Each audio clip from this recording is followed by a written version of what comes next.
नमस्कार दोस्तों, स्वागत है आपका हमारे YouTube चैनल हर दिन नया ऑफिशियल में। हम आज आपको रामायण के कुछ तथ्यों के बारे में बताएंगे, जैसे कि बाली वध और सुग्रीव वध।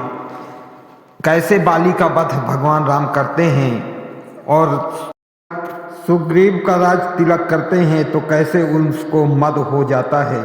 चलिए आज जानते हैं इस वीडियो में।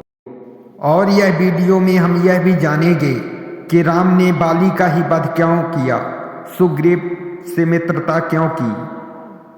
चलिए वीडियो को आगे बढ़ाते हैं। राम जब सुग्रीव और राम मित्रता की शपथ ले लेते हैं, उसके बाद राम सुग्रीव को कहते हैं कि हे सुग्रीव, तुम जाओ और बाली को ललकारो युद्ध के लिए, हम उसका वध करेंगे।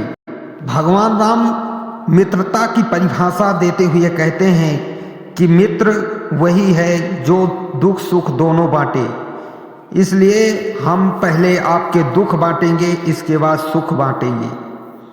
भगवान राम ने सुग्रीव को कहा, जब युद्ध के लिए तो सुग्रीव युद्ध के लिए ललकारता है और राम छुप के बाली का वध कर देते हैं।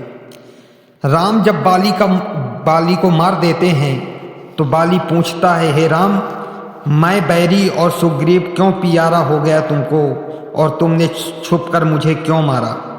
तब राम उसको समझाते हुए कहते हैं कि हे बाली, अनुज बधू भगनी सुत नारी, इनको अपनी पुत्री के समान मानना चाहिए, और तुमने राज छीन लिया और उसकी पत्नी को भी छीन लिया, इसलिए हे बाली, तुझे मारने से कोई पाप नहीं होता।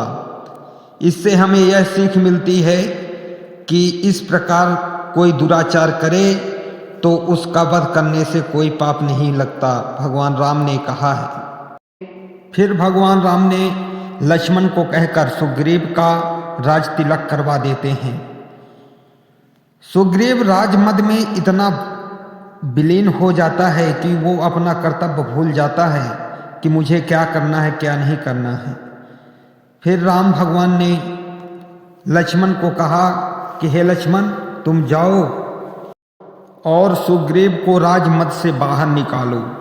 लक्ष्मण जी क्रोधित रूप से किष्किंधा नगरी जाते हैं, तो वहाँ के नर नारी भयभीत हो जाते हैं कि लक्ष्मण जी आज क्रोधित हैं, अवश्य ही कुछ अनर्थ होने वाला है। हनुमान जी को जब यह बात पता चलती है, अंगद बताते हैं, तो हनुमान जी जाकर सुग्रीव को जताते हैं और कहते हैं कि हे राजन, कि तुम भूल गए हो राम के परोपकार को, उन्होंने ही तुम्हें ये राज दिया है, तुम्हें यह नहीं भूलना चाहिए।